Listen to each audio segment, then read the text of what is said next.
Ngayong adlaw kaninyong tanan ani ata niining ika segment 9 sa atong pagsangyaw 2021. Mianhi ako dili aron alagaran kundili aron sa pag-alagad, matud pa ni Jesus. Kadito pa ko maasayng sa bukid, inaglugso nako sa syudad, mag-drive ko sa akong multicab na ako'y maagian nga mag-atang di asdalan kay mo adto pud sa syudad. Akong hunungan, akong pasakyon. Inag-abot na dito syudad, manaog siya, magpasalamat nako. Niya, akong balihon, ako'y magpasalamat niya. Dili oy, ako'y magpasalamat nimo. Mahibulong sila ngano man, Father. Salamat kay itagaan ko na maghigayon nga makaalagad nimo. Tentasyon kaayo, nindot jud kaayo nga magsenyorito. Kanang alagaran ka, naitig sudlay sa imong buhok, naiputol sa imong kuko, naitigluto sa pagkaon, makatintal jud kaayo, nindot kay kanabuhi. Pero dili na mo'y hagit na to mga Kristiyanos nga kita alagaran, kundili ang hagit na to nga kita mo'y moalagad. Dihay panahon nga wala ko mag-eskwela, wala ko'y trabaho, naghigda ng kagabi nga wagi ko'y nahimo tibok adlaw, pirting kapuyag yun. Karon nga napari nako, daghag trabaho, naghigda nako, naggabi matug, pirting kapuya pod.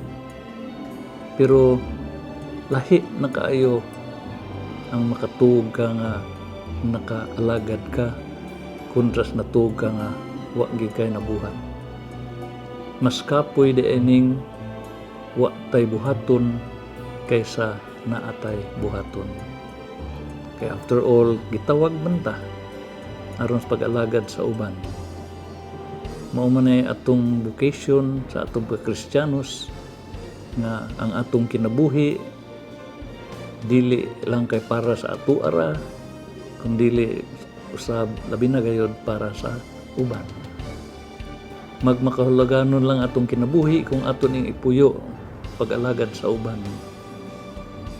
Sama ninyong mga ginikanan, nagmakahuluganon inyong kinabuhi kay wa man ninyo gipuyo para sa inyong kaugalingon kundi para mas inyong mga anak. Sama sa atong Ginoong Hesus nga ang iyang kinabuhi wa niya gipuyo para sa inyong kaugalingon kundi para nato hangtod ngadto sa kamatayon nga kinatas ang pag-alagad niya para nato. Kita nakasala, siya'y nibayad atong mga sala, pinaagis kinatas ang pag-alagad, ang paghatag sa iyang kinabuhi alang kanato.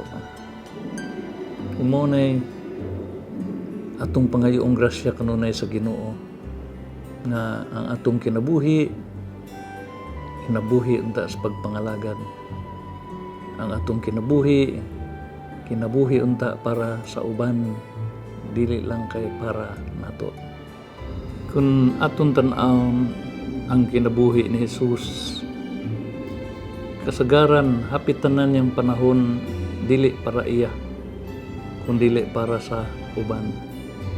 Nanudlo siya, giayo niya mga masakiton, nanambal siya, lakaw og mga lagyo kayo na hapit na lang di kakaon.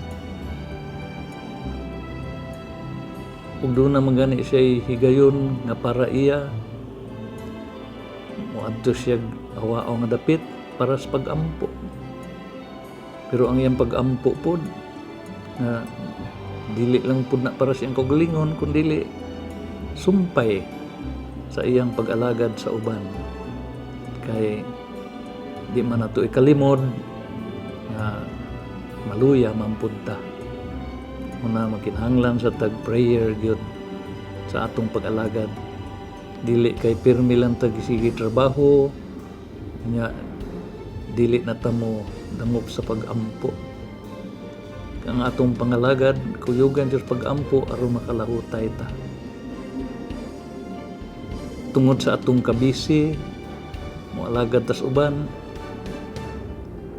peligro nga wala na noon tay panahon sa pag-ampo na maoy makapalahutay nato sa pagpangalagad. Kaya magkuyog man gyud ning duha. Kung mag-alagad ta na dili nato uban nagpag-ampo, maminos ang kahulugan sa atong pag-alagad. Kaya ang atong pag-alagad binasi man gyud sa sugo sa atong Ginoong Hesus sa iyang hagit nga sama nga siya wa mo ari aron alagaran kundi aron sa pag-alagad kita usab isip mga tinun-an ug sumusunod sa atong Ginoong Hesus, mag-alagad gyud sa uban, binasi ug pinunting diha sa atong Ginoong Hesukristo.